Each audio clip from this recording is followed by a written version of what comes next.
Falmerabantsika indray ravako a nomeny tompo a izao herinandro vaovao izao ka amty alatsinainy fa 4 volana May taona 2024 ity dia handreny tenin'Andriamanitra mofinaina omeny tompo antsika indray isika ivavaka isika.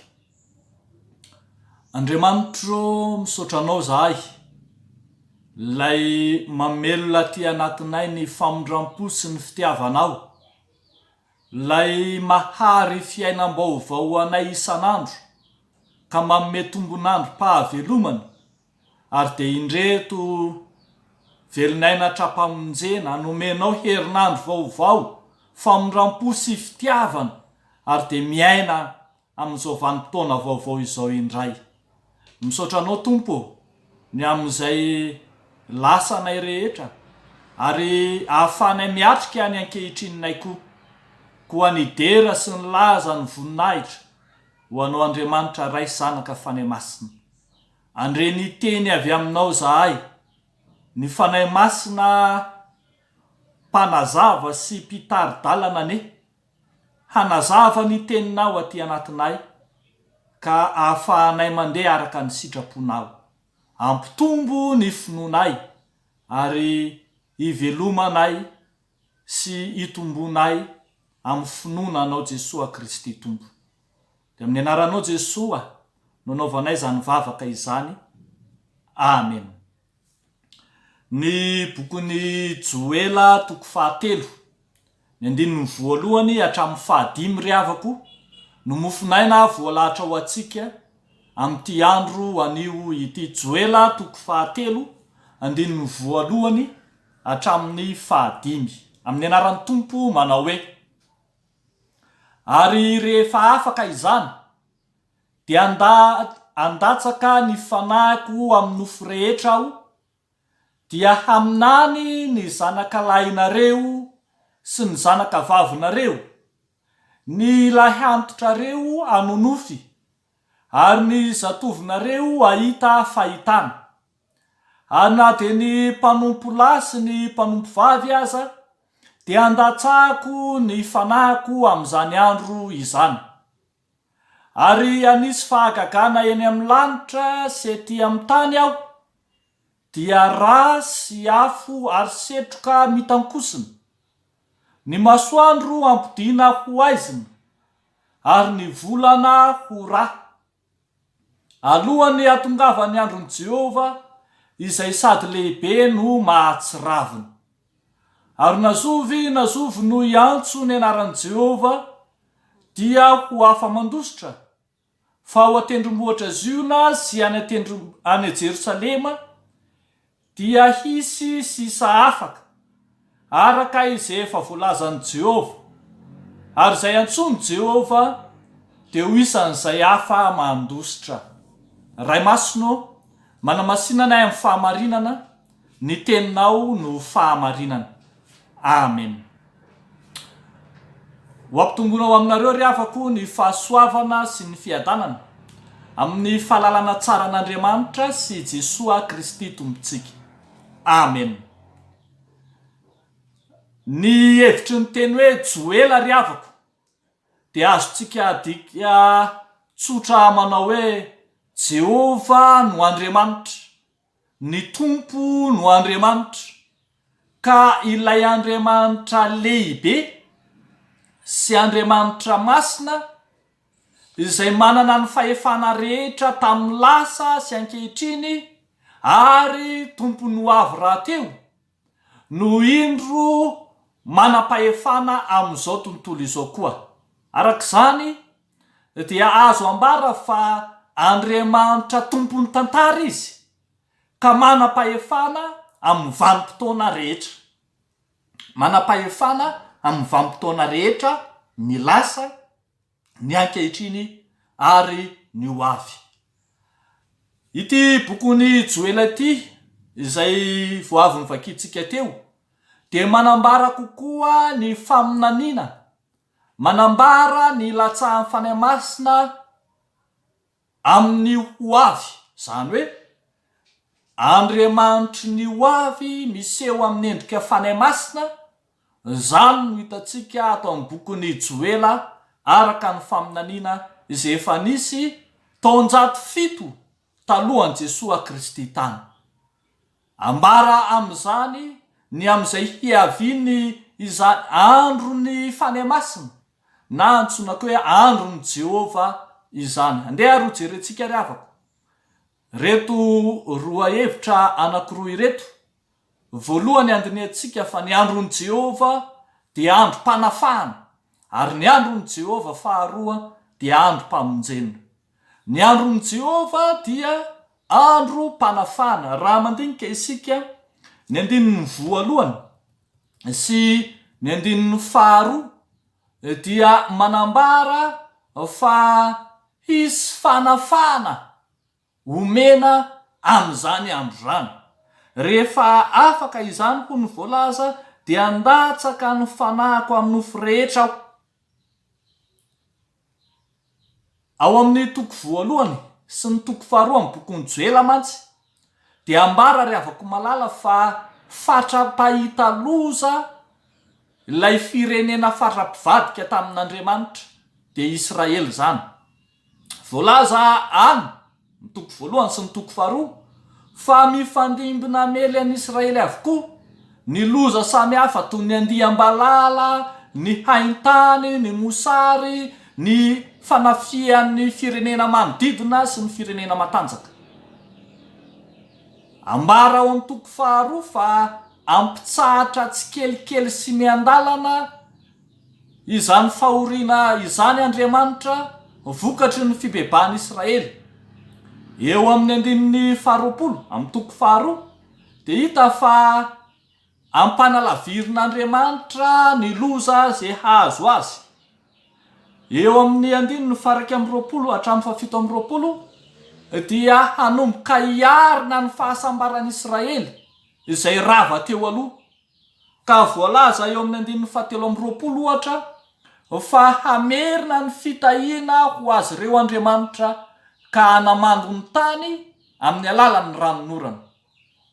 Ary eto amin'ity toko fahatelo ity dia voambara fa handatsaka ny fanahiny Andriamanitra. Arak'izany mariky ny fanafahana ity fandatsahana ny fanahin'Andriamanitra ity. Andatsaka ny fanahiny Andriamanitra amin'ny nofo rehetra izay midika fa hofoanan'Andriamanitra tsy hisy intsony ny saranga ary tsy hisy intsony rahateo ny fizahatavan'olona. Ny nofo rehetra, ny sokajon'olona rehetra, ny zanakalahy, ny zanakavavy, ny lahy antitra, ny zatovo, ny mpanompo sy ny tompo dia samy andatsahana ny fanahy io. Io fandatsahan'Andriamanitra fanahy io arak'izany dia tahaka ny fandatsahan'Andriamanitra ora-panahy mampanomana azy ireo hiatrika ny andron'i Jehova. Hanafaka ny fahamainana ara-panahy mba hitsiry sy hamo ara-panahy ireto vahoaka izay karakaina ny fahotana. Fa ambara eto amin'ny andininy faharoa voalohany sy ny faharoa koa fa izay andatsahan'Andriamanitra ity fanahy ity dia haminany. Ny sasany moa dia nataony hoe haminany, ny sasany ataony hoe hanonofy, ny sasany ataony hoe hahita fahitana. Izay midika zany fa tsy ho an'ny sokajon'olona voatokana intsony ny faminaniana, fa ho an'izay rehetra nandray ny fanahy, ho an'izay rehetra manana ny fanahy masina ny faminaniana, zany hoe ho an'ny vahoaka rehetra. Atanteraka zany ny voalazan'ny Mosesy any amin'ny Nomerito faraka ambin'ny folo andininy fahasivy amin'ny roapolo manao hoe engane ka ho mpaminany avokoa ny olon'i Jehova rehetra ka halatsaka Jehova aminy ny fanahiny. Mazava arak'izany ry havako malala fa hisy iraka lehibe ho amin'ny fanompoana azy Andriamanitra omena sy atolotra ho an'izay mandray ity fanahy masina ity. Matoa Andriamanitra manome ny fanahiny dia mba hahafahan'izao tontolo izao sy ny fiangonana sy ny mpino sy ny sokajon'olona rehetra izay mandray izany fanahy izany manambara azy Andriamanitra sy manomana ny olona hiatrika ny fiaviany ny fanjakan'Andriamanitra rahatray. Ry havako malala ao amin'ny tompo, kiondalana lehibe hanovan'Andriamanitra ny tantaran'izao tontolo izao ny nanomezany ny fanahany ho an'ny sokajin'olona rehetra. Efa nozarainy maimai-poana ho an'ny olona rehetra zany tamin'ny andron'ny Pentekosta, ary dia nisokajin'olona rehetra tambonin'ny tany no nandray izany. Hitantsika eo amin'ny Asan'ny Apôstôly 2. Fa isika ankehitriny izao koa dia efa nomena izany fanahy masina izany, ka dia irahan'ny Tompo hanambara sy ilaza ny vaovao mafaly. Ny fiangonana ry havako no nandray ny fanahy masina, ka ny fiangonana no mpaminany ankehitriny. Ny fiangonana no ambara fa mpanambara ny tenin'Andriamanitra, hanomana ny olona hiatrika ny andron'ny Jehova na ny fanjakan'Andriamanitra.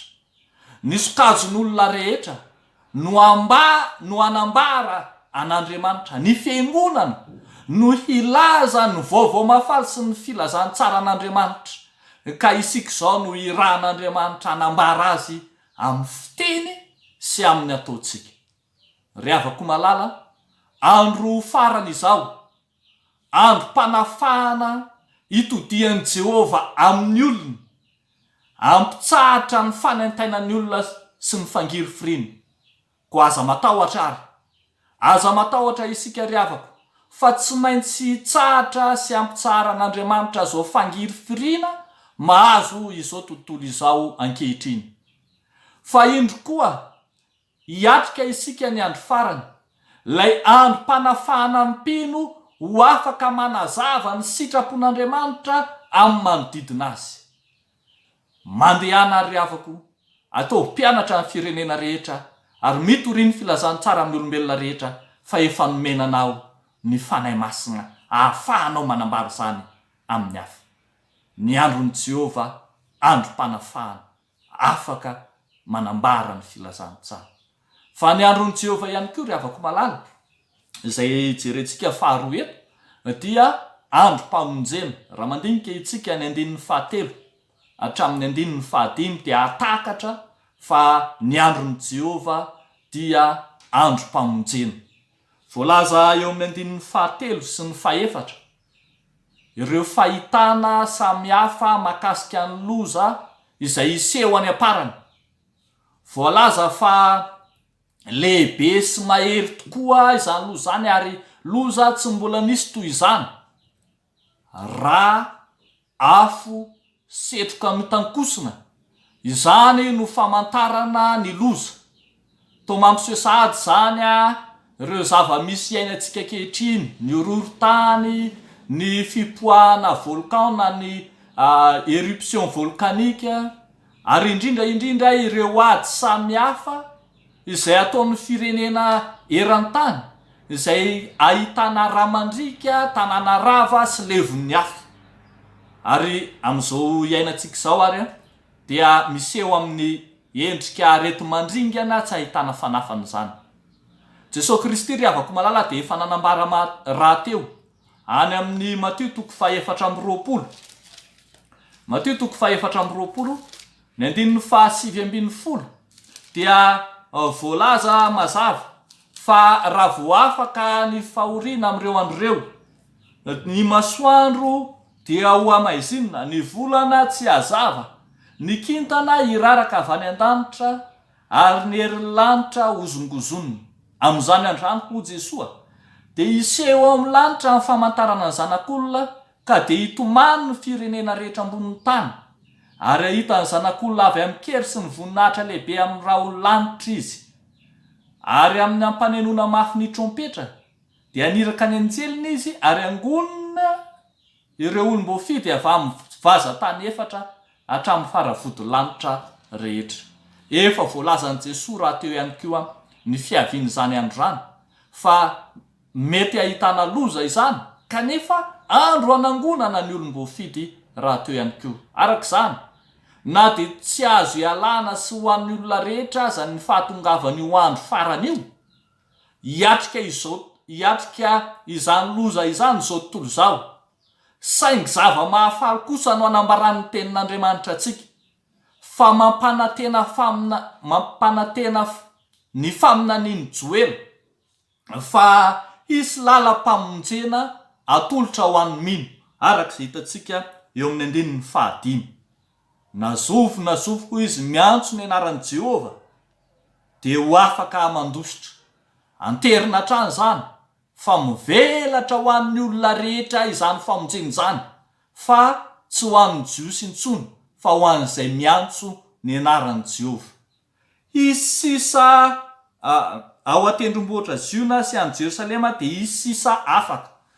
Anterina eto fa teolojia ny taonjato 9 makatia hatramin'ny izay fotoanan' Jesosy Kristy, zany hoe hisisa amin'ny taranak'Israely, hisy izay tsy mba ho lavo ny fahotana fa hisisa ho vonjena.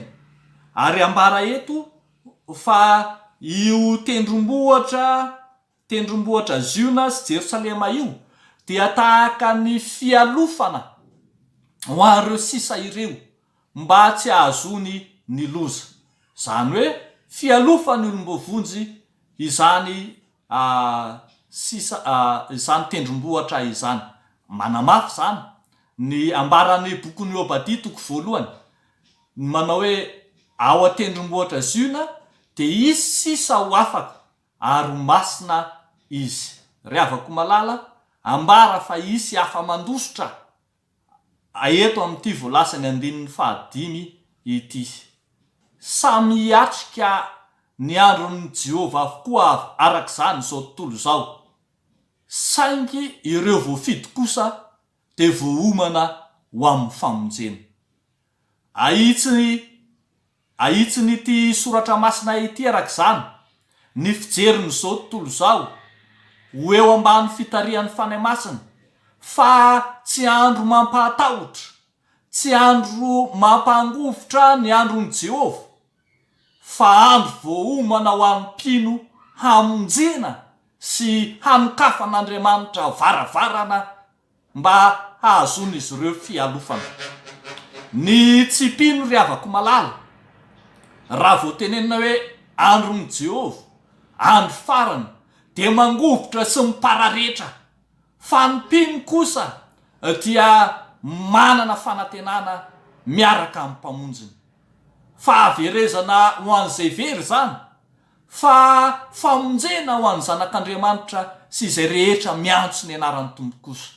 Koa aoka isika mpino riavako tsy hanaiky ho ampitahory ny sary mihetsika sy ny horonan-tsary samihafa raha zatra mijery filma misy ireny antsoina hoe filma apokalypsa, domsday, ireny ataontsika koa hoe fin du monde sy ny sisa ireny, ka mampangorohoro sy mampatahory. Tsia, ampanantenany ty tenin'Andriamanitra ity androany fa manomana famonjena ho atsika Andriamanitra, ka ny tanan'Andriamanitra mihitsy no maka atsika hiala ao anatin'izany karazam-pahoriana samihafa izany. Riavako malala ao amin'ny Tompo,